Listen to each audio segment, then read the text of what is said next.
Pablo en 1 Corintios 15, 51, he aquí os digo un misterio. Ok, ¿cuál es el misterio? ¿Qué es lo que él nos quiere contar como novedad? Como algo que nunca se había revelado, como algo que nunca se había dicho. Lo dice a continuación. El misterio consiste en que no todos dormiremos. Es decir, no todo el mundo va a morir. Dormir, morir, es igual. Pero todos seremos transformados. Vamos a leer después unos versículos adelante para que entendamos en qué consiste esa metamorfosis o esa transformación. Pero dice que ese cambio, esa transformación se producirá en un momento, en un abrir y cerrar de ojos. Y da un dato que ya le hemos dado en anteriores clases, a la final trompeta. Y yo, perdonen que insista, ese dato tiene todo nuestro respeto, porque no vamos a cuestionar el por qué Pablo dijo a la final trompeta y no dijo, bueno, es que eso fue lo que él quiso decir y eso es lo que está escrito en todas las Biblias del mundo. Esta transformación, este cambio será instantáneo en un momento y un abrir y cerrar de ojos. ¿Cuándo? A la final trompeta. Se tocará la trompeta, se tocará la trompeta. Alguien decía el otro día, pero bueno, la Biblia dice en Tesalonicenses que cuando Cristo venga, vendrá con voz de trompeta. Una cosa es como voz de trompeta y otra cosa dice que se tocará la trompeta. Y donde se tocan las trompetas en el Nuevo Testamento es única y exclusivamente en el libro del Apocalipsis. Yo sé que en el Antiguo Testamento estaban los shofar, que son los cuernos de carnero o de antílope que se tocaban para cosas puntuales, y estaban dos trompetas de plata que se tocaban para convocatorias, etcétera, etcétera. Pero donde únicamente se tocan trompetas en el Nuevo Testamento es en el libro del Apocalipsis. Y concretamente hay 7, que hoy, por cierto, las vamos a leer. Entonces Pablo nos da un dato muy interesante. Dice, a la final trompeta, se tocará la trompeta y los muertos serán resucitados incorruptibles. Y nosotros seremos transformados. Aquí hay dos grupos de personas, los que ya están muertos y los que estén vivos en el momento en el que se toque esa trompeta. Los que están muertos resucitarán. Esa es la primera resurrección, ¿vale? Porque hay dos resurrecciones que se mencionan en la Biblia. Una, que es esta, y la segunda resurrección, que se produce al final del milenio, ¿vale? Después de los 1000 años de era mesiánica, resucitarán todos los que no han resucitado, es decir, todos los inconversos de toda la historia de la humanidad, desde Génesis hasta el momento en el que ocurra ese acontecimiento. Dos resurrecciones, una para vida y una para muerte, ¿vale? Pero esta que está mencionando Pablo en 1 Corintios capítulo 15 es la primera resurrección, la de los muertos en Cristo. Y ahora da una serie de explicaciones muy interesantes. Vamos a leerla, versículo 53. Porque es necesario que esto corruptible se vista de incorrupción y esto mortal se vista de inmortalidad. Cuando el hombre fue creado en un principio, el hombre fue creado con la capacidad de no morir, un ser inmortal, porque dice la Biblia que una de las consecuencias del pecado fue que el hombre pasó de ser un ser inmortal a ser un hombre mortal, si perdió la inmortalidad. El día que pecares, pereceréis, os convertiréis en seres mortales. Ese don, ese regalo, eso que era realmente extraordinario, que se perdió en el jardín del Edén, se vuelve a recuperar con la resurrección a través de Cristo. El hombre vuelve a recuperar la incorrupción, el hombre recupera la inmortalidad. Y entonces el verso 54 añade, cuando esto corruptible se haya vestido de incorrupción y esto mortal se haya vestido de inmortalidad, entonces se cumplirá la palabra que está escrita, aquí dice sorbida, en otras versiones dice vencida es la muerte con victoria. Eso lo dice en Isaías 25:8. ¿Vale? Pablo cita el texto de Isaías 25:8. Vencida es la muerte en victoria. ¿Dónde está, oh muerte, tu aguijón? ¿Dónde, oh sepulcro, tu victoria? Ya que el aguijón de la muerte es el pecado y el poder del pecado es la ley. Entonces, este acontecimiento que se nos relata aquí es lo que conocemos con el nombre de rapto, arrebatamiento, traslación. Es decir, son diferentes términos para definir la misma cuestión. La iglesia va a ser arrebatada, la iglesia va a ser raptada, la iglesia va a ser trasladada. Póngale el adjetivo que más le guste. No vamos a estar discutiendo ahora cuál es la palabra más correcta, porque todas hacen referencia al mismo hecho, al mismo acontecimiento, ¿vale?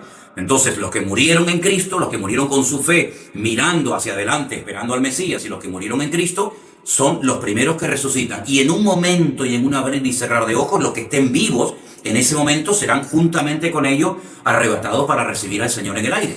Eso es el arrebatamiento. Entonces yo he puesto aquí en la pizarra, digamos, una serie de palabras o de frases o de datos para tener en cuenta. Hemos dicho que la gran tribulación se divide en dos periodos del mismo tiempo, 3 años y medio, 3 años y medio, o 42 meses, o 1260 días cada bloque, ¿vale? El libro de Apocalipsis nos explica muy claramente lo que va a ocurrir en la primera parte y en la segunda parte de lo que llamamos gran tribulación, que va de menos a más, ¿vale? Empieza con los 7 sellos, y ahí es donde aparecen los famosos 4 caballos que van cambiando de color. Yo quiero que leamos hoy directamente de la Biblia la información. Cuando terminan esos juicios sobre la tierra, vienen otros 7 más, que dice que son como toques de trompeta, ¿vale? Cuando se tocaba la trompeta era para estar atento a algo que se va a decir o algo que se va a hacer. Entonces, esos toques de trompeta simbolizan o representan 7 juicios más todavía, más fuertes que los 7 anteriores. Y todo eso es en la primera parte de lo que conocemos como la gran tribulación. Más cosas que están sucediendo durante esa etapa. Pues la manifestación del anticristo, también la manifestación del falso profeta, de los 2 testigos, de los cuales hablaremos cuando leamos el capítulo 11 del Apocalipsis. 144.000 judíos son marcados de una forma especial durante la primera parte de la gran tribulación. Puse aquí también la reconstrucción del templo de Jerusalén, ¿vale? El templo de Jerusalén se reconstruye en la primera parte de la gran tribulación. Sí, hay muchas cosas que tenemos que saber clasificarlas. ¿Cuándo ocurren? ¿Antes, en la primera parte o en la segunda parte? Ahora, volviendo al texto de Apocalipsis, de Primera de Corintios capítulo 15, me ha llamado mucho la atención algo que yo leía en el día de hoy y se lo quería compartir a todos ustedes. Primera de Corintios capítulo 15, ¿verdad? Nos habla del arrebatamiento y nos habla de la primera resurrección. Pero si vamos al libro del Apocalipsis, ¿vale?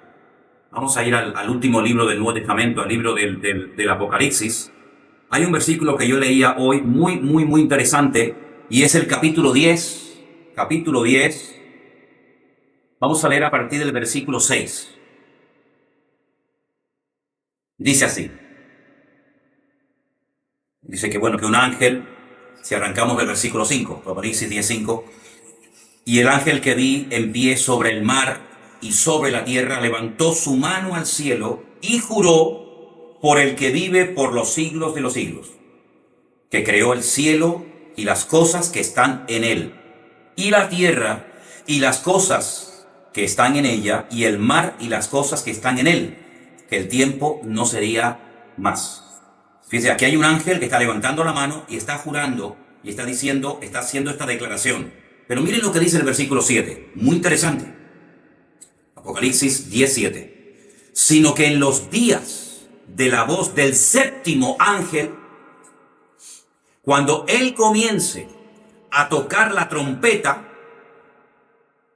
el misterio de Dios se consumará, como él lo anunció a sus siervos los profetas. Yo quiero que ahora disfruten con esto que vamos a ver, que es para mí tremendamente interesante. Empezamos la clase de hoy leyendo Primera de Corintios capítulo 15, donde Pablo dice, os voy a decir un misterio. Y él dice en qué consiste ese misterio o ese secreto revelado. Ahora en el Apocalipsis vuelve a aparecer la palabra misterio y dice, en los días de la voz del séptimo ángel, no del primero, no del segundo, no del tercero, no. En los días del séptimo ángel, cuando él comience a tocar la trompeta, el séptimo ángel es el séptimo que toca la última trompeta, el misterio de Dios se consumará. ¿Y qué misterio es? Ya lo hemos leído. Ya leímos el misterio, 1 Corintios capítulo 15. Bueno, pues cuando el séptimo ángel esté tocando la séptima trompeta, el misterio de Dios se consumirá, se llevará a cabo, como él lo anunció a sus siervos, los profetas. Claro, uno dice, es decir, que esto ya lo había anunciado el Señor a su pueblo, a su gente, a través de los profetas. ¿Dónde lo anunció? Bueno, el Apocalipsis, si me permiten la expresión, del Antiguo Testamento es el libro de Daniel. Entonces, tienen la página de Apocalipsis 10 abierta, ¿verdad? Ajá, sí. Y la primera de Corintios 15 ya la hemos leído. Vamos a Daniel 12:7. Sí. Y esto es tremendo lo que dice aquí, porque miren, si ustedes doblan así un poquito, digamos, la página entre Daniel capítulo 12 y Daniel capítulo 10, Apocalipsis capítulo 10, repito, Daniel 12 y Apocalipsis 10, Apocalipsis 10 dice que ese ángel juró por el que vive por los siglos de los siglos. Daniel 12:7 dice, 12:7, y oí al varón vestido de lino que estaba sobre las aguas del río, el cual alzó su diestra y su siniestra al cielo y juró por el que vive por los siglos. Es lo mismo. Lo que pasa es que en una ocasión te lo cuenta Daniel y ahora te lo está contando Juan en el Apocalipsis, pero es el mismo ángel. Claro, evidentemente Juan había leído las profecías del profeta Daniel, no cabe la menor duda. Y dice que ese ángel que levanta sus manos jura por el que vive por los siglos de los siglos, que será por tiempos y la mitad de un tiempo. Una expresión que ya para nosotros no es nueva. Es una expresión que nos dice 3 años y medio. Es lo mismo. Pasa que, claro, Juan habla con unos términos, Daniel habla con otros términos, pero estamos hablando de lo mismo. Y entonces dice, y cuando se acabe la dispersión del poder del pueblo santo, todas estas cosas serán cumplidas. El Señor le está hablando a Daniel. Daniel es judío, que pertenece al pueblo de Israel, que en ese momento era el único pueblo santo. Santo significa apartado. No nos compliquemos la vida con, ay, santo. Santo significa apartado. Cuando tú apartas una cosa para un uso concreto, lo estás santificando. Pasa que hoy en día no hablamos en esos términos. Pero realmente cuando decimos, no, que los cristianos somos santos, hombre, vamos a ver, somos santos no porque seamos las mejores personas del mundo. Somos santos porque Dios nos ha apartado para que vivamos una vida diferente para Él. Por eso ahora uno puede entender cuando el apóstol Pablo le escribía a los santos de Corinto, a los santos de otra congregación, dice, ¿pero cómo emplea la palabra santo? No, pues porque la palabra santo siempre ha significado apartado, escogido. Entonces les escribo, en vez de decir a los cristianos de Corinto, les escribo a los que se han apartado del mundo, a los santos, para servir y glorificar al Señor. Es lo mismo. Pasa que eso es una terminología que no es muy común hoy en día, pero que nosotros al leer la Biblia tenemos que dominarla, tenemos que conocerla, porque si no nos quedamos como diciendo, uy, ¿cómo que los santos? ¿Qué le escribía? Estatuas, imágenes, por el contexto católico del cual procede la mayoría de la gente. Pero Daniel nunca fue católico. Daniel sabía que el pueblo santo era el pueblo de Israel, porque era el único pueblo que había sido apartado, comprado, escogido por el Señor para cumplir una serie de objetivos a nivel mundial. ¿Vale? Entonces le dice el Señor que cuando se acabe la dispersión del poder del pueblo santo, todas estas cosas serán cumplidas. Ahora, ¿qué es lo que ocurre? Yo les voy a recomendar a todos ustedes, se lo pueden descargar gratuitamente de internet, lo que muchos de nosotros utilizamos, que es una auténtica joya, y es la Biblia paralela. Adolfo la conoce perfectamente porque seguramente la ha utilizado en muchas ocasiones, y quiero recomendarles la Biblia paralela. Es una Biblia en la que la puedes descargar en muchas versiones y incluso cuando estás leyendo un texto puedes leerlo en diferentes versiones. Puedes incluso ir al texto original y puedes pinchar sobre la palabra específica y te lo explica en español qué significa esa palabra. Esa palabra en otros versículos de la Biblia aparece con esta connotación o con esta aplicación o significado. Es una joya. Créame realmente que es una joya, lo se llama la Biblia paralela. Entonces, en la versión Reina Valera, que es la que yo estoy utilizando en esta noche y he leído, dice que todo esto se va a cumplir cuando se acabe la dispersión del poder del pueblo santo. Nos quedamos como así diciendo, ¿y esto qué significa? Entonces, yo voy a leerles en esta noche, en esta versión, que seguramente algunos de ustedes han visto o conocen, se llama Biblia en hebreo español. Vienen 2 tomos, ¿vale? Viene un tomo para unos libros de la Biblia y otro tomo para el resto de los libros del Antiguo Testamento, ¿vale? Entonces, en esta versión, en Daniel 12:7, dice, en la última parte, una vez que él jura por el que vive eternamente, dice, cuando se haya cesado de quebrantar el poder del pueblo santo, todas estas cosas serán consumadas. Cuando haya cesado de quebrantarse el poder del pueblo santo, la palabra ahí, sin embargo, esa es la palabra yad, la palabra mano, ¿no? Se traduce a veces también por poder. Sobre quién se ha manifestado el brazo del Señor. Brazo es mucho más que un miembro del cuerpo humano, es sinónimo de poder, ¿verdad? Bueno, en este caso, en el versículo 7 de Daniel 12 aparece la palabra yad, que es la palabra mano. Sí, cuando se haya dejado de quebrantar al pueblo santo, el pueblo santo, volvemos al tiempo de Daniel, era el pueblo de Israel. Cuando se haya dejado de quebrantar el pueblo santo, todas estas cosas se cumplirán.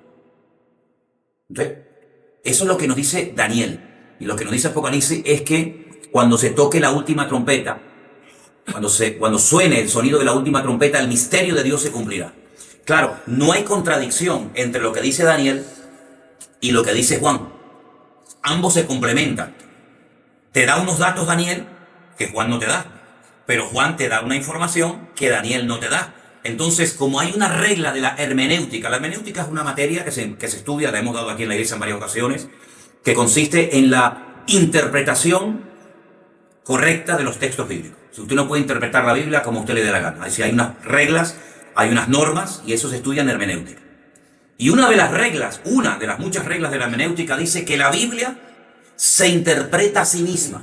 Es decir, como la Biblia fue escrita por más de 40 personas diferentes, en épocas distintas y en idiomas diferentes y en lugares diferentes, puede ser, como estamos viendo en esta noche, que usted lea a Daniel, que vivía en Babilonia y escribía entre el hebreo y el arameo, que te dé una información que luego Juan, que vive en la época del primer siglo de la era cristiana, que conoció personalmente a Cristo, que está desterrado en la isla de Patmos, vive en Europa, él te esté hablando en unos términos y te emplee o te dé una información diferente a la que te da Daniel. Pero repito, no se contradicen, sino que se complementan. Esto es como cuando tú compras un rompecabezas, un puzzle. Un puzzle de 1500 piezas. Claro, tú las sueltas todas encima de la mesa y eso es un desorden. Tú no entiendes, tú no ves nada. Pero hay un dibujito, generalmente en la tapa, en la cajita, donde sale el paisaje, o el barco, o el animalito, o lo que sea. Entonces usted lo que tiene que hacer es buscar cada pieza y poner cada una en su sitio. De las 1500 piezas, ¿cuál es la más importante? Todas son importantes. Lo que pasa es que cada una va en su respectivo lugar.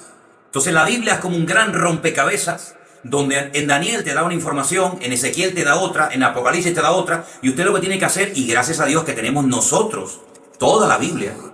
Por eso hay cosas que Daniel escribía que él no entendía. Porque claro, él no tenía el Apocalipsis, él no tenía la revelación de Jesucristo, él no tenía todo el Nuevo Testamento. Pero nosotros somos privilegiados porque tengo todo lo que Dios ha revelado, toda la información que Dios ha dado a conocer, la tenemos en un libro llamado Biblia, que significa colección de libros, de ahí viene la palabra biblioteca, ¿verdad? Entonces yo tengo toda la información de tal manera que digo, bueno, es que con lo que Daniel dice no me llega, si me faltan datos, váyase al Apocalipsis y nos encuentra. Con lo que me dice Juan, hay cosas que no entiendo. Por ejemplo, el otro día cuando hablamos de león con alas, de leopardo, ¿esto qué cosa es? Váyase usted a Daniel y cuando entienda la visión de Daniel y el sueño de Nabucodonosor, vas a poder entender lo que te dice Juan en el Apocalipsis. Entonces es una maravilla el poder tener todos esos libros, todos esos datos en un solo tomo en la Biblia, y a través de ellos podemos sacar conclusiones concretas. Evidentemente, Daniel no tenía toda la información que tú y yo en esta tarde, en este lugar, sí ya tenemos. Y entonces, cuando vamos al Nuevo Testamento y a través de la pluma de Pablo, a través de los escritos de Juan, uno dice, oye, pues todo esto se va a cumplir, que ya lo sabíamos, ya en el Antiguo Testamento ya sabíamos todo eso, pero nos faltaban datos.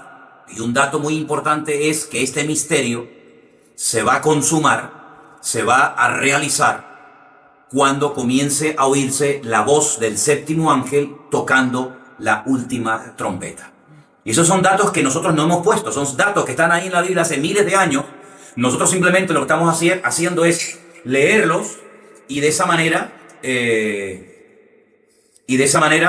podemos sacar conclusiones muy interesantes acerca de de los últimos tiempos. Permítame, tengo que poner la batería a cargar, porque esto no dura eternamente y para siempre. Es como nosotros los cristianos, que tenemos que renovar de vez en cuando las pilas, ¿no? Tenemos que cargarnos las pilas en el Señor, pues tenemos que renovar las pilas. Que tengo que estar con la cámara, con el móvil, con el teléfono y con todo. Pero gracias a Dios estamos bien. Entonces, ¿queda claro? Muy bien. Como la gran tribulación empiezan con los 7 sellos, vayamos al Apocalipsis a ver qué nos dice la Biblia literalmente de los 7 sellos. Alguien dijo, bueno, ¿y esto del rollo con los 7 sellos, esto qué cosa es? Alguien comparó ese rollo, esos 7 sellos, con el título de propiedad. Cuando alguien tiene algo, tiene papeles. Tú puedes demostrar que esa casa es tuya por las escrituras. Tú puedes demostrar que ese coche es tuyo por los papeles que tienes.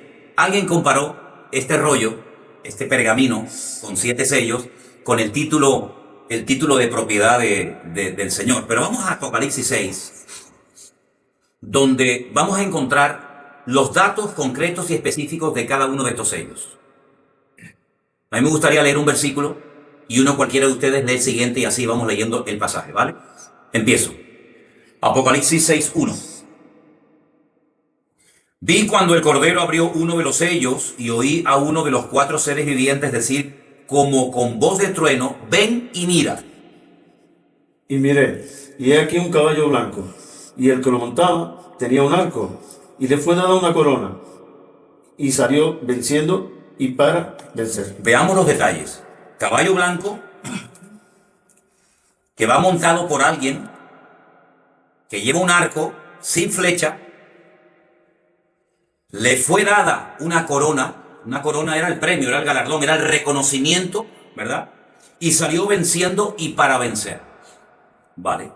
Entonces, podríamos decir que así es como arranca la manifestación y el reconocimiento público de este personaje siniestro al cual conocemos vulgarmente con el nombre del antimesías o anticristo. ¿Vale? Un caballo blanco, en este caso representa, pues bueno, cómo es la puesta en escena de este personaje político que va a ser reconocido por muchísima gente y que tendrá poder, tendrá autoridad, tendrá una sede de gobierno, tendrá sus tropas, tendrá sus ministros, etcétera, etcétera. Y es la forma como empieza a manifestarse este personaje siniestro del anticristo en la primera parte de la gran tribulación. Cuando se abrió el segundo sello, porque hay más, oí al segundo ser viviente que me decía, ven y mira. Y salió otro caballo, bermejo, y al que le montaba le fue dado poder de quitar de la tierra la paz, y que se matasen unos a otros. Eso no pasa con el primer caballo. Cuando se presenta el anticristo, aquí no hay guerra. Por eso, claro, cuando la gente me dice, no, es que claro, la iglesia cómo va a estar en la gran tribulación. Bueno, usted imagínese que mañana a nivel mundial se presenta un personaje que lo reconocen. Claro que nosotros lo vamos a reconocer por los muchos datos que nos da la Biblia, que es el anticristo, pero es un político, es un hombre, como he dicho, de carne y hueso, con papá, con mamá, con pasaporte, con cédula de identidad. Entonces se presenta y en principio no hay nada malo. Es simplemente un líder político que se da a conocer y que lo reconocen muchas naciones y muchos pueblos. Bueno, ¿y qué problema hay en eso? Y ya empezó la gran tribulación y no nos hemos dado ni cuenta. Pero a continuación dice la Biblia que se le da poder para quitar de la tierra la paz. Bueno, ¿y cuántas veces la paz ha sido quitada de la tierra estando los creyentes viviendo en el planeta Tierra? Miren los hermanos nuestros cómo tuvieron que vivir en la Primera Guerra Mundial. Aquí en Europa murieron millones de gente. Y cuando terminó la Primera Guerra Mundial fue algo tan terrible que algunos expertos dijeron, nunca más el mundo se volverá a enfrentar peleando nación contra nación, porque ha sido tan terrible la Primera Guerra Mundial que espero que hayamos aprendido la lección. Vamos a equivocar. La Segunda Guerra Mundial fue aún peor que la primera. Más de casi 70 millones de muertos. Nación contra nación, no tenías a dónde ir. Todo un continente conquistado por los nazis, por Hitler. Y los cristianos vivían allí. Las iglesias estaban allí. Los pastores estaban en España, en Alemania, en Suiza, en Bélgica, en Holanda, en Italia, en Portugal. En todos esos países había cristianos. Se predicaba el evangelio durante la Segunda Guerra Mundial. Y no había paz. Por lo tanto, si llega un momento en el que se quita la paz, esto para los cristianos no es nada nuevo, porque durante muchos siglos los cristianos vivieron perseguidos. Por lo tanto, si no, es que la iglesia no puede pasar por nada de eso, pero si es que la iglesia ya ha pasado por periodo de la Primera Guerra Mundial, la Segunda Guerra Mundial, etcétera, etcétera. Cuando se abrió el tercer sello, oí al tercer ser viviente que decía, ven y mira, y miré y aquí un caballo negro. ¿Se dan cuenta cómo el caballo va cambiando de color? Es como diciéndonos, a través del caballo yo te estoy hablando de cómo va cambiando la situación mundial. Y el que lo montaba tenía una balanza en la mano. Versículo 6. Y oí una voz de en medio de los 4 seres vivientes que decía: 2 libras de trigo por un denario y 6 libras de cebada por un denario, pero no dañes el aceite ni el vino. ¿Se acuerdan en la parábola de la viña? A la gente que fue a trabajar todo un día al campo, se le pagó al final del día un denario. Si un denario era lo que se le pagaba a un jornalero por trabajar un día. Y aquí dice, claro, yo le voy a pedir a los hermanos cubanos, porque en Europa esto no existe. Bueno, quiero decir en España, ¿no? 2 libras. ¿Cuántos son 2 libras? 1 kilo. 2 libras, 1 kilo. Ok, ¿ves? Casi, no exacto. Acabo de aprender algo. Porque en España no usamos un sistema métrico decimal y en fin, otras medidas. 2 libras son 1 kilo, casi 1 kilo. Bueno, 1 kilo de pan por un denario. Y el denario acabamos de decir que era el jornal de un día. Está muy caro esto, ¿no? Está caro. Trabajar usted todo un día. Cuidado, que no estamos en los tiempos actuales donde hay derechos, vacaciones, turno partido. No. Estamos viendo en los tiempos bíblicos que se trabajaba desde que salía el sol hasta que se ocultaba el sol. Póngale 10, 12 horas. 12 horas diarias lo que trabajaba la gente en los tiempos de la Biblia. Para que al final del día nada más pueda comprar 1 kilo de pan. Un disparate. No, pero es que hay más. 6 libras, bueno, si 2 kilos, si 2 libras son 1 kilo, 6, serían 3. Ok. 3 libras de cebada. 6 libras. Perdón, 6 libras. 3 kilos de cebada por un denario. ¿Qué le parece? Es carísimo, ¿no? ¿Qué se puede hacer con cebada? Ustedes, hermanas, ayúdenme. ¿Qué se puede hacer con cebada? Cocinarla y tomársela, más nada. Porque eso es lo que Sí, tampoco se puede hacer gran cosa con cebada, ¿no? Todo un día trabajando para comprar una barra de pan, 1 kilo de pan y un poco de cebada. Pero no dañe el aceite ni el vino. Es curioso, ¿no? Ni los olivos ni las viñas, lo cual era en aquellos tiempos un artículo de lujo. El aceite el aceite de oliva, se consideraba y se sigue considerando en muchos lugares el oro líquido. Con el aceite se ungía muchas cosas en la Biblia. Con el aceite la gente se lo echaba en la cara, en el rostro, era una especie de ungüento. El vino era un artículo de lujo, ¿verdad? No podía faltar el vino en una mesa. Estamos hablando de la cultura mediterránea. Es decir, había artículos de lujo, pero sin embargo, los artículos elementales y básicos estaban carísimos. ¿Qué cosa, no? Cuando vivimos un tiempo en Argentina, veíamos unas casas espectaculares y coches nuevos y televisiones y lujos, pero sin embargo, después dentro había miseria y pobreza y la gente no tenía ni para comer, ¿no? Las paradojas de la vida, ¿no? ¿De qué sirven los lujos si a la hora de la verdad no tienes para comer? ¿De qué sirve un coche de último modelo en la puerta de tu casa, una casa preciosa, si después no tienes ni para la arepa, ¿no? Ni para las caraotas del día, ¿no? Es terrible, ¿no? Pero muchas veces ha pasado eso en países en crisis, que lo que habían comprado, el patrimonio que tenían, ahí estaba, pero que a la hora de la verdad con eso no se sacia el hambre, ¿vale? Cuando abrió el 4º sello, oí la voz del 4º ser viviente que me decía: ven y mira. Versículo 8. Miré y vi un caballo amarillo. El que lo montaba tenía por nombre Muerte, y el Hades lo seguía, y le fue dada potestad sobre la 4ª parte de la tierra, para matar con espada, con hambre, con mortandad y con las fieras de la tierra. ¿Sabes? En el libro del Apocalipsis a la muerte se le compara o muchas veces se le ve como un ángel, el ángel de la muerte. Dice que el que montaba ese caballo amarillo era el ángel de la muerte, y el Hades es el mismo lugar que se nombra en la Biblia también, pero con otro nombre, porque Hades está en griego y Seol está en hebreo, pero es el mismo lugar, es el lugar de los muertos. Entonces dice que el Hades le seguía y le fue dada potestad sobre la 4ª parte de la tierra para matar con espada, con hambre, con mortandad y con las fieras de la tierra. Es decir, desde que se abrió el primer sello y apareció el caballo blanco, ahora las cosas han cambiado de una forma tremenda. Pero no se olviden que todo eso ocurre en la primera parte de la gran tribulación. Es decir, en 3 años y medio las cosas cambian radicalmente. Y uno dice, pero ¿cómo puedes cambiar tan rápido las cosas? Bueno, y en menos tiempo todavía. Mira, la historia del mundo cambió en 1 hora. Cuando cayeron las Torres Gemelas, a partir de ese momento, a partir de esa hora en la que ocurrió esa tragedia, el mundo cambió. Los aviones, los viajes, la seguridad, etcétera, etcétera, todo cambió en poquísimo tiempo. El diablo no necesita demasiado tiempo para conseguir sus objetivos. Cuando abrió el 5º sello, vi bajo el altar las almas de los que habían sido muertos por causa de la palabra de Dios y por el testimonio que tenían. Es decir, en el quinto sello se ve las almas de los que habían sido muertos por causa de la palabra de Dios y por el testimonio que tenían. ¿Dónde? En la primera parte de la gran tribulación. Pero si no estaban, dicen algunos, ya se fueron arrebatados antes. Entonces, ¿cómo los mataron? Es curioso, ¿no? Es interesante ver estos datos que nos da la Biblia. Clamaban a gran voz: ¿hasta cuándo, Señor santo y verdadero, no juzgas y vengas nuestra sangre en los que moran en la tierra? Se les dieron vestiduras blancas, se les dio que descansasen todavía un poco de tiempo hasta que se completara el número de sus consiervos y de sus hermanos, que también habían de ser muertos como ellos.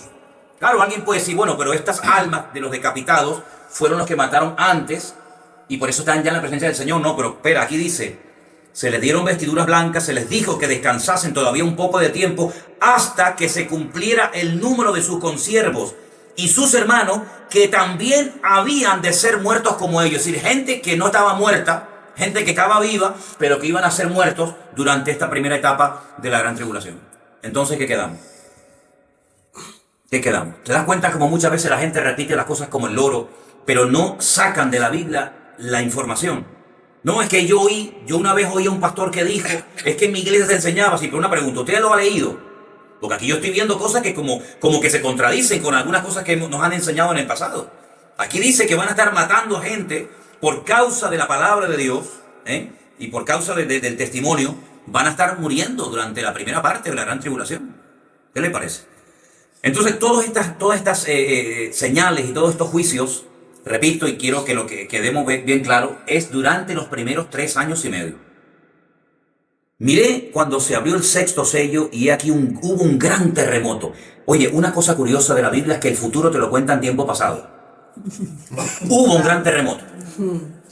Pero si todavía esto no se ha producido. Pero es que ya en el Señor, el futuro ya te lo cuenta como algo que ya pasó, porque Él lo sabe todo, mi hermano. Él es presente, pasado y futuro al mismo tiempo. Hubo un gran, no dice habrá, hubo un gran terremoto y el sol se puso negro como tela de silicio, la luna se volvió como de sangre y las estrellas de los cielos cayeron sobre la tierra como la higuera deja caer sus higos cuando es sacudida por un fuerte viento. El cielo se desvaneció como un pergamino que se enrolla y todo monte y toda isla se removió de su lugar. Los reyes de la tierra y los grandes, los ricos, los capitanes, los poderosos y todo siervo y todo libre se escondieron en las cuevas y entre las peñas de los montes y decían a los montes y a las peñas: caed sobre nosotros y escondednos del rostro de aquel que está sentado sobre el trono y de la ira del Cordero. Ahí tienen un versículo que pueden utilizarlo como referencia a la ira del Cordero, porque dijimos en otras clases que en el Apocalipsis mencionan 3 tipos de ira diferentes. Una es la ira del Cordero, otra es la ira de las naciones y otra es la ira del dragón. Son 3 cosas diferentes. Lo digo porque hay gente que utiliza el versículo de, hermano, la Biblia dice que Dios no nos ha puesto para ira, sino para alcanzar salvación. Y es el texto que utilizan para decir que la iglesia o los cristianos no van a estar por lo menos en la primera parte de la gran tribulación. Entonces es cuando lo decimos, pero ¿a qué ira hace usted referencia? Y ahí los desarma porque dice, ¿cómo que a qué ira? Es que hay 3. ¿De qué ira estamos hablando? ¿De la ira del Cordero, del Señor? Y ya estamos libres. El Señor no está enfadado con nosotros. Pero la iglesia está exenta de la ira de las naciones. ¿Cuántos cristianos en este momento, en este día, habrán muerto por el Señor? Por naciones impías que le han dado la espalda al Señor. ¿Cuántos hermanos nuestros mueren cada año? Por la ira de las naciones, por la ira del dragón o de Satanás. Incontables. Ahora, entre el sexto sello y el séptimo, hay algo en medio. Y es que se menciona que hay 144,000 personas de origen judío que van a ser marcadas, selladas en sus frentes.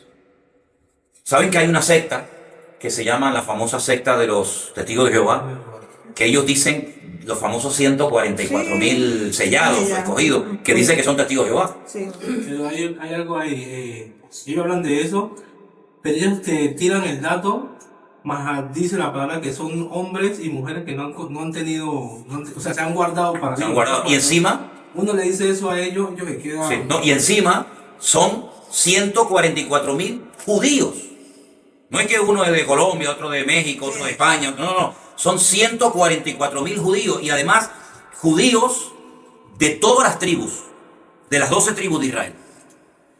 para más INRI, ¿no? Para que quede bien claro que no son de cualquier nacionalidad, no son de cualquier raza o etnia, sino son judíos y 12.000 de cada una de las tribus, y aquí se mencionan, la tribu de Judá, de Rubén, de Gad, de Aser, Manasés, Neftalí, Simeón, Leví, Isaacar, Zabulón y Benjamín, las 12 tribus, 12.000 de cada uno de ellos. Dice en el versículo 3 que no se le haga daño a la tierra, ni al mar, ni a los árboles, hasta que hayamos sellado en sus frentes a los siervos de nuestro Dios. Y oí el número de los sellados, 144.000 sellados de todas las tribus de los hijos de Israel.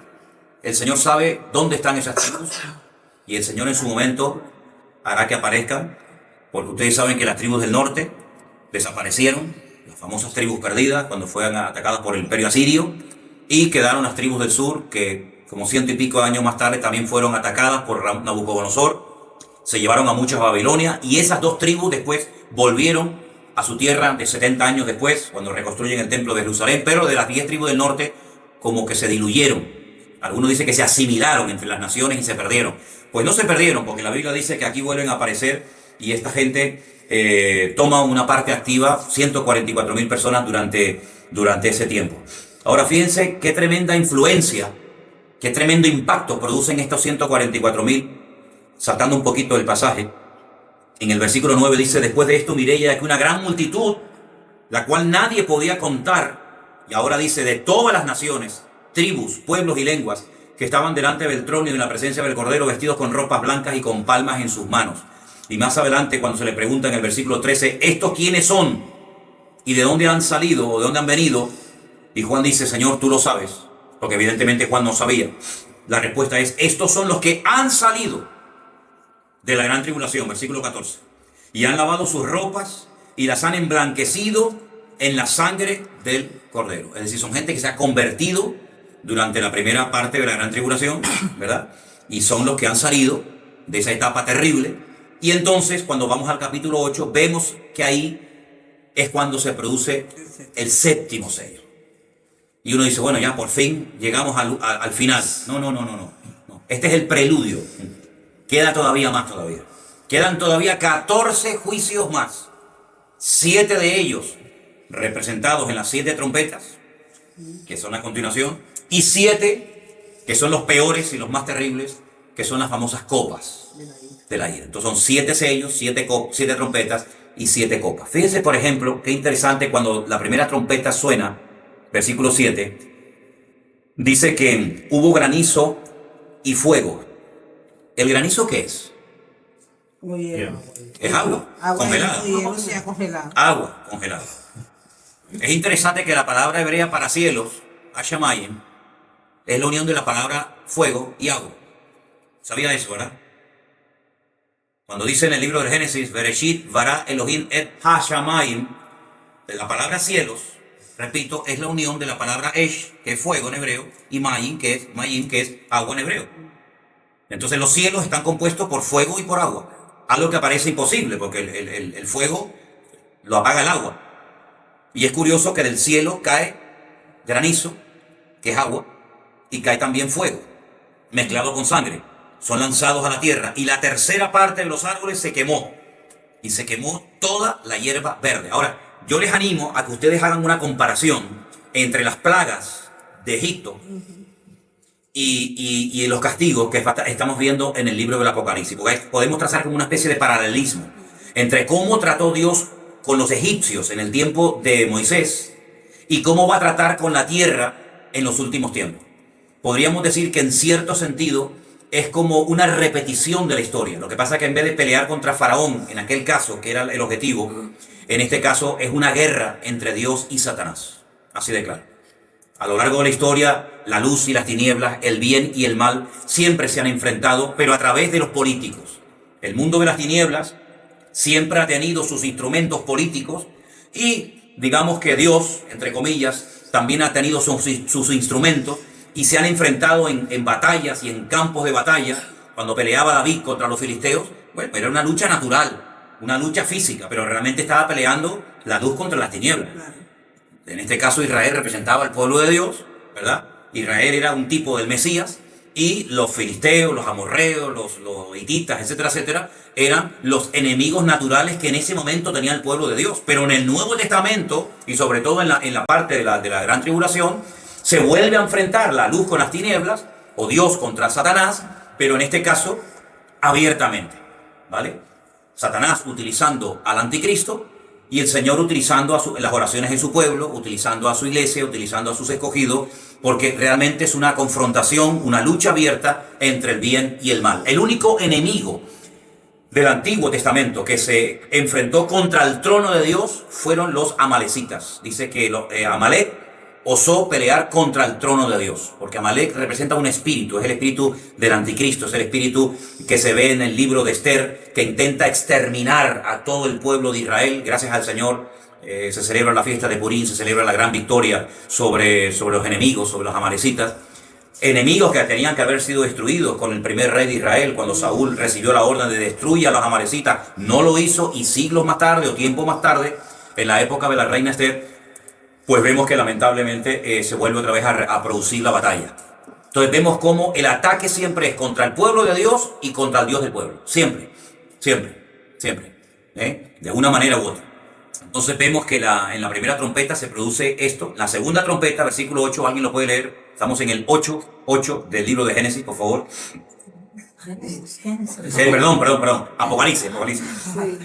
El segundo ángel tocó la trompeta y como una gran montaña ardiente en fuego fue precipitada en el mar, y la tercera parte del mar se convirtió en sangre. Entonces en la primera toque de trompeta son los árboles y es la hierba verde la que es afectada. En la segunda parte es el mar, el que también automáticamente es afectado. Entonces ya, fíjense, vayan sumando las cosas que van cambiando.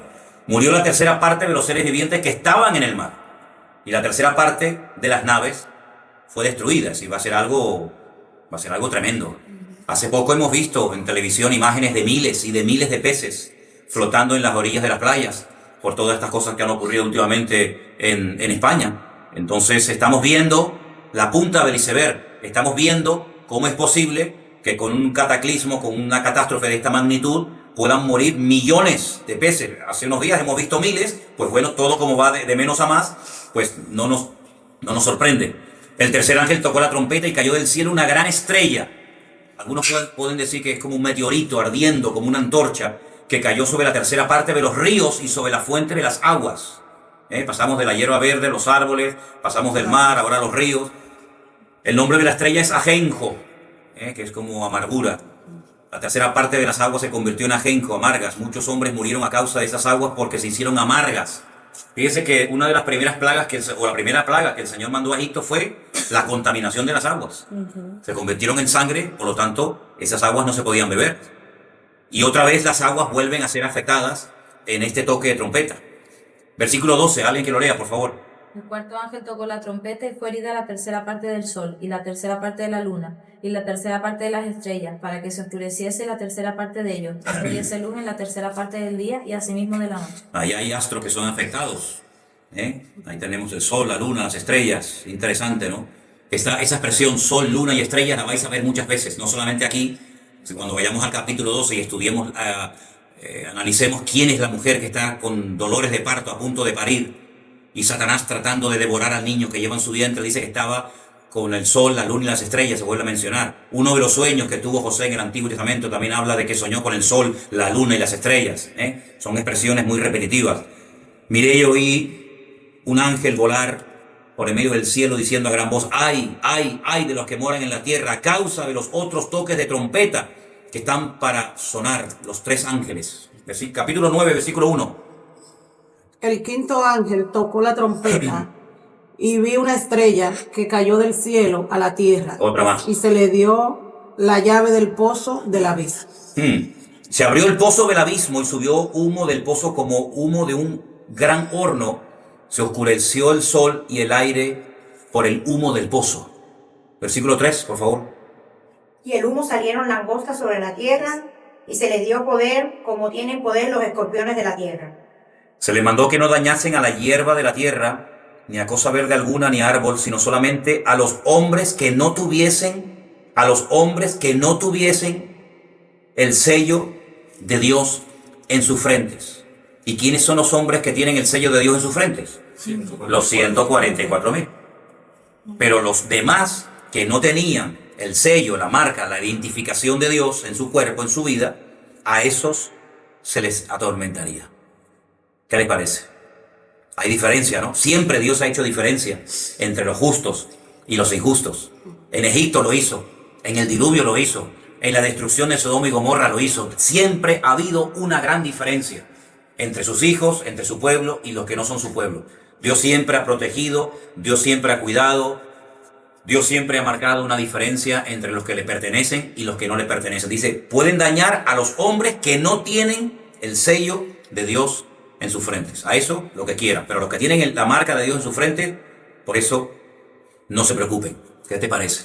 Ahora, es interesante notar que al final del capítulo 9, dice, los otros hombres que no fueron muertos con estas plagas, ni aún así se arrepintieron de las obras de sus manos. Si ya ha habido 14 juicios terribles, catástrofes, el mar afectado, la fuente de las aguas, miles, millones de personas han muerto, pero dice que ni aún así se arrepintieron de las obras de sus manos, ni dejaron de adorar a los demonios. Ustedes saben que en la Biblia la idolatría es comparada a adorar a demonios.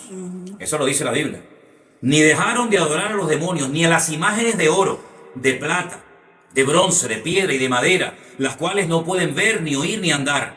Y no se arrepintieron de sus homicidios, ni de sus hechicerías, ni de su fornicación, ni de sus hurtos. Oye, es increíble cómo la dureza del corazón del hombre, ni siendo castigado con estos juicios terribles de parte de Dios, dice que ni aún así muchos se arrepintieron de sus obras. Es tremendo, ¿no? Es tremendo ver cómo cuando una persona se niega a creer y a humillarse, no hay forma. Miren el faraón. Si alguien vio milagros, si alguien vio cosas tremendas que nadie había visto, fue el faraón. El río Nilo convertido en sangre. ¿Saben lo que es eso? El río más largo del mundo. Por lo menos en la parte de Egipto, sangre. Ranas en la cama que le entraban por todas las habitaciones. Nada. Piojo. Muerte de los primogénitos. Granizo. Muerte del ganado. Úlceras. Moscas. Endureció su corazón de tal manera que no había forma de reconocer que el Dios de los hebreos, el Dios de Israel, era el Dios vivo y el Dios verdadero. ¿Qué te parece? Entonces, la voluntad del hombre no es anulada ni siquiera después de la conversión. Cuando la persona se convierte, Dios no lo robotiza. Dios no anula la voluntad de la persona, del individuo, sino que la persona tiene voluntad propia. Y en este caso, la voluntad individual de estas personas es que no nos vamos a arrepentir ni viendo castigos, ni siendo perjudicados con estas plagas o epidemias o castigos. No se quisieron arrepentir de todo lo que ahí se menciona. Siguieron adorando imágenes, siguieron con sus hechicerías, con su fornicación, con su libertinaje. Tremendo, ¿no? Tremendo. Pero si creen los hombres, o incluso ustedes, que ya Dios va a decir, bueno, vale, no se quieren arrepentir, paro. No, todavía queda lo peor. Todavía queda la segunda parte de la gran tribulación, que es tremenda. Ahora, durante la primera parte de la gran tribulación, los 144,000 van a estar predicando junto con los dos testigos, capítulo 11 del Apocalipsis, que hablaremos la próxima semana de estos dos personajes, que nadie te puede decir quiénes son. Se puede especular, se puede opinar, y no hay nada malo en eso. No hay nada malo en decir, oye, hubieron dos personajes de la antigüedad que, según nos cuenta la Biblia, no murieron. La Biblia dice que Enoc caminó con Dios y con Dios se fue. Y la Biblia presenta a Enoc en el Nuevo Testamento como un profeta, como un hombre que vio y habló y escribió de la segunda venida de Cristo. Quiero leerles unos versículos de una carta muy chiquitita, que es el penúltimo libro del Nuevo Testamento, que es la carta de Judas, para que ustedes vean lo que ahí se nos dice. Estamos en la carta de Judas, que solamente tiene, ni siquiera un capítulo, ¿no? Son como versículos sueltos. En el versículo 14 se nos habla de Enoc. Dice, de estos también profetizó Enoc. Lo curioso es que cuando tú vas al libro del Génesis, que es donde se ubica el personaje de Enoc, no lo vemos profetizando. Pero sin embargo, Judas dice que Enoc profetizó. Luego en el Nuevo Testamento, en la época del Nuevo Testamento, se sabía lo que profetizó Enoc. Bueno, hay un famoso libro apócrifo, ¿no?, que se llama el famoso libro de Enoc. Y dice que Enoc, que fue la séptima generación después de la de Adán, dijo: he aquí vino el Señor con sus santas decenas de millares. Esto no fue en la primera venida. El Señor no vino con sus santas decenas de millares en su primera venida. Luego Enoc, este personaje ancestral, antes de Abraham, antes de Moisés, antes de la ley, dice: vino el Señor con sus santas decenas de millares para hacer juicio contra todos y dejar convictos a todos los impíos de todas sus obras impías que han hecho impíamente y de todas las cosas duras que los pecadores impíos han hablado contra él. Esto lo dijo Enoc, y ese hombre no murió. Dice la Biblia que Dios lo arrebató. Dios se lo llevó. Y hay otro segundo personaje, que es el famoso profeta Elías, que dice la Biblia que fue arrebatado en vida. Un carro de fuego se lo llevó a la presencia del Señor, y son los dos únicos personajes de la historia que no experimentaron muerte.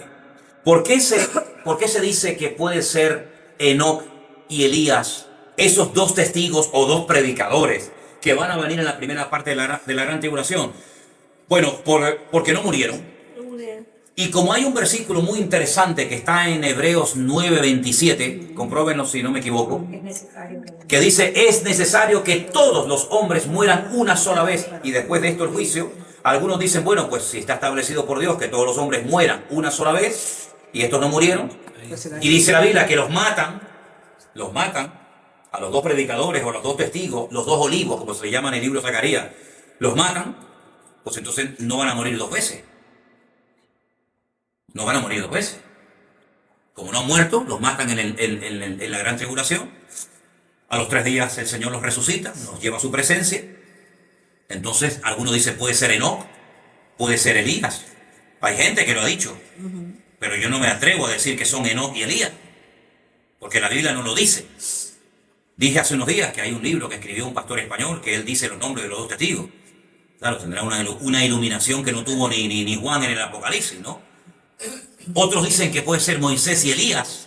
Moisés como representante de la ley y Elías como representante de los profetas, porque además en el monte Tabor, en el monte de la transfiguración, se presentaron estos dos personajes, Moisés y Elías, y los dos estuvieron hablando con Cristo, y después dice que desaparecieron y se quedó solo Jesús, se quedó solo el Señor allí.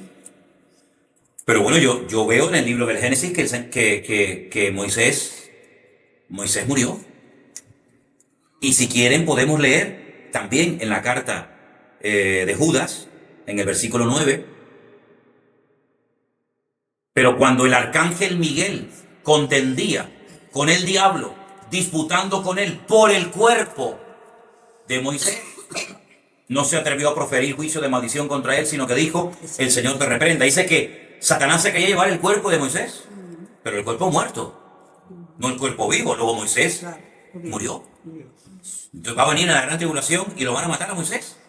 ¿Ustedes creen sinceramente que Moisés va a venir en la primera parte de la gran tribulación y a este hombre, este santo varón de Dios, lo van a matar para después resucitarlo otra vez? Sinceramente, en mi opinión personal, es que no. Yo no creo que el Señor tenga preparado a Moisés para que venga en la gran tribulación y lo maten. Entonces, bueno, los dos únicos que nos quedan posibles candidatos sería Enoc y sería Elías, pero no tenemos ninguna autoridad bíblica, ningún respaldo bíblico para afirmar tal cosa. Por lo tanto, el Señor sabe quiénes son. Ni tú ni yo, ni nadie en el planeta Tierra sabe de quiénes se tratan estas personas. Lo que sí nos dice Apocalipsis capítulo 11, y el próximo día lo leeremos con todo detenimiento, es a lo que vienen, lo que hacen, cómo mueren, cómo son resucitados, pero eso lo dejamos para la próxima semana. Lo que sí quiero que tengamos bien claro son las cosas que van a ocurrir en la primera parte de la gran tribulación. Cosas que en un momento determinado no son cosas tan terribles como, por ejemplo, cuando algunos cristianos me han preguntado: pero hermano, y entonces cuando nos vayan a marcar con la marca de la bestia, porque los que se dejen marcar después no se pueden convertir. Pero ¿dónde dice la Biblia? ¿Dónde dice la Biblia que en la primera parte, en los primeros 3 años y medio de la gran tribulación, marca el anticristo a la gente? ¿Dónde dice eso? No lo dice.